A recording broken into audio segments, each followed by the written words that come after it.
Nadie puede venir a la Biblia y decir, yo creo que significa esto o yo pienso que significa aquello. Dice en la primera carta del apóstol Juan, mientras más luz tenemos, más oscuridad sale de nuestra mente. Estas 7 iglesias representadas geográficamente en Turquía o en el Asia Menor son una representación de todas las iglesias o de las características principales que el Espíritu Santo encuentra o va a encontrar a través de toda la historia de las iglesias. Cuéntenos acerca de estas clases de interpretaciones que hay, don Armando. Claro, en primer lugar tenemos que sentar una base. Dice el apóstol Pedro en su segunda carta, capítulo 1, que la Biblia no es de interpretación privada. En otras palabras, nadie puede venir a la Biblia y decir, yo creo que significa esto o yo pienso que significa aquello. Porque los santos hombres de Dios hablaron siendo inspirados por el Espíritu de Dios. Entonces, si queremos realmente tener una interpretación correcta, no solo del Apocalipsis, hay tantas cosas en la Biblia que podríamos decir estamos alrededor de la mente de Dios. Imaginémonos eso. O sea, los pensamientos de Dios no son nuestros pensamientos, ni sus caminos nuestros caminos. Así que venimos con una mente todavía infectada por el pecado. Aun cuando hemos sido regenerados por el Espíritu Santo, venimos a la Biblia, que es la revelación divina a la mente humana, todavía con muchas nebulosas, con muchas nubes, con muchos problemas de entendimiento y de comprensión. Pero todas estas nubes y todas estas nebulosas que todavía tenemos van poco a poco saliendo de nuestra vida en el momento que entra más la luz. Dice en la primera carta del apóstol Juan, mientras más luz tenemos, más oscuridad sale de nuestra mente. Mientras más limpieza tenemos de nuestra alma, más pureza sexual, más claramente somos sinceros ante las personas, mientras los motivos con los cuales estamos sirviendo a Dios no son por el dinero, ni por interés, ni por quedarle bien a la gente, ni ser simpáticos con la gente tampoco, mientras manifestamos una personalidad sincera, una conciencia limpia, en ese mismo nivel y grado, el Espíritu Santo nos va a ir revelando más y más de la mente de Dios. ¿Por qué digo esto? Porque en toda la Biblia, por ejemplo, Génesis 6, la invasión de los ángeles a las mujeres, tiene 2 interpretaciones. Rápidamente muestro estos ejemplos para que entendamos el Apocalipsis. Otra interpretación dice que no, que son los descendientes de Caín, los hijos de Dios. Una vez que estudiamos claramente la etimología de las palabras hijos de Dios, Ben, Elohim, etcétera, etcétera, concluimos que no hay donde movernos, ¿verdad? Fueron ángeles que pervirtieron la genética de Dios. Otras interpretaciones en la Biblia dicen que pues hay versículos que parece que se pierde la salvación. En todo el Nuevo Testamento solo hay 5 pasajes donde parecen el pasaje decir que se pierde la salvación. Una vez estudiados diligentemente, comparados con los más de 150 que dicen que la salvación es imposible de perder, pues llegamos a un balance, porque tenemos que pesar teológicamente lo que estamos estudiando. Y así podemos encontrar con lo de la salvación, con los dones espirituales, etcétera, etcétera. Bueno, si tenemos problemas con estas interpretaciones, imaginémonos al llegar al Apocalipsis, cuántas interpretaciones hay. Pero principalmente hay 2 interpretaciones o 2 perspectivas que se han usado para determinar el significado del Apocalipsis.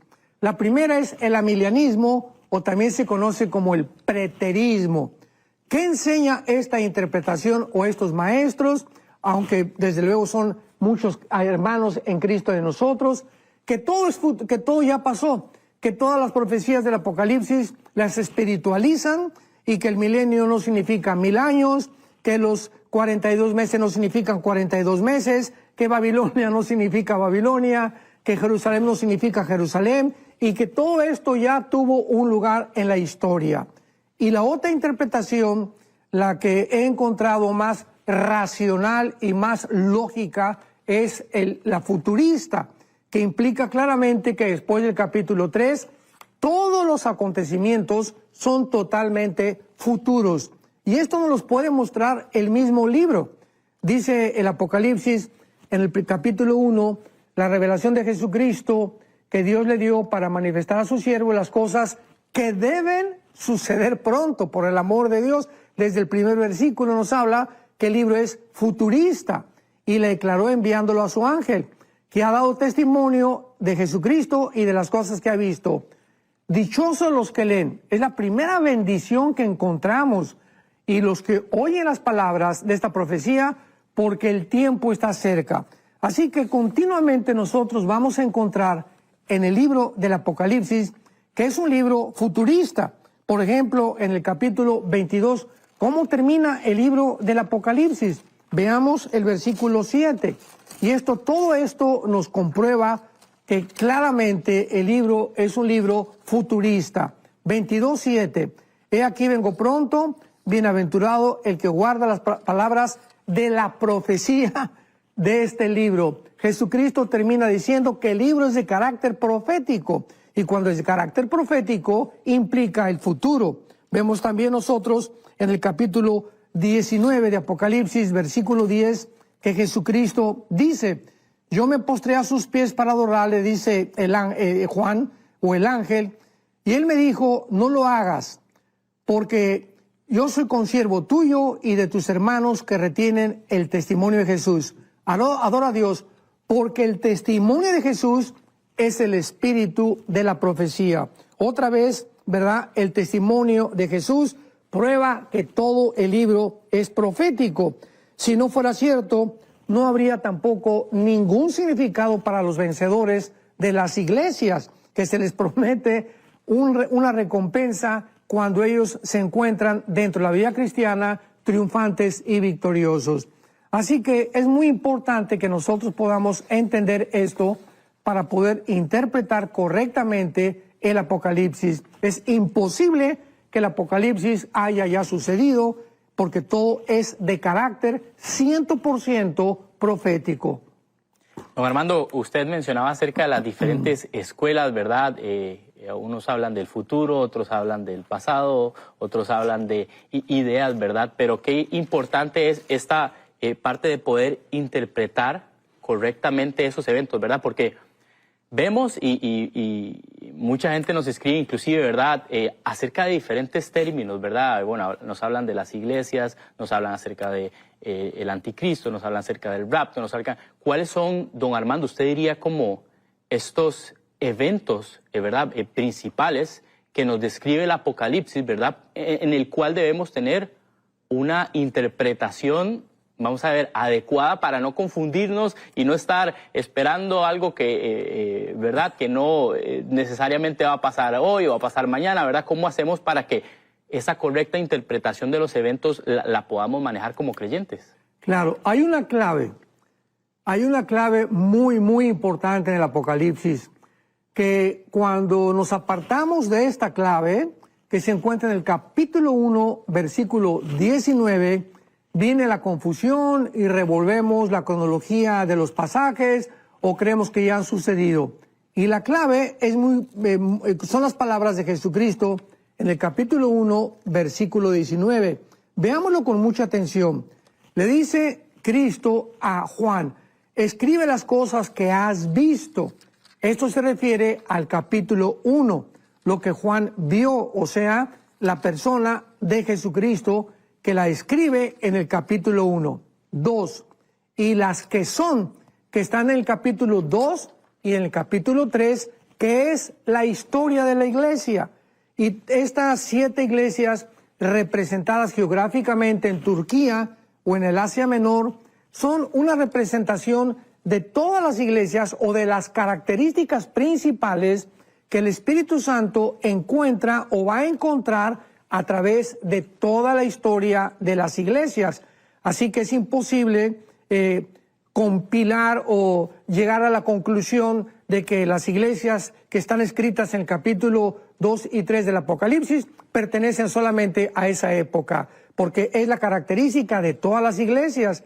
Y en tercer lugar, Dios le dice, o Jesucristo a Juan, escribe las cosas que han de ser después de estas. ¿Después de cuáles? Después de las que son, o sea, después de la historia de las iglesias, que comienza en el capítulo 4. Del capítulo 4 hasta el capítulo 19 encontramos todas las cosas que son después de las iglesias, o sea, después del arrebatamiento de la iglesia.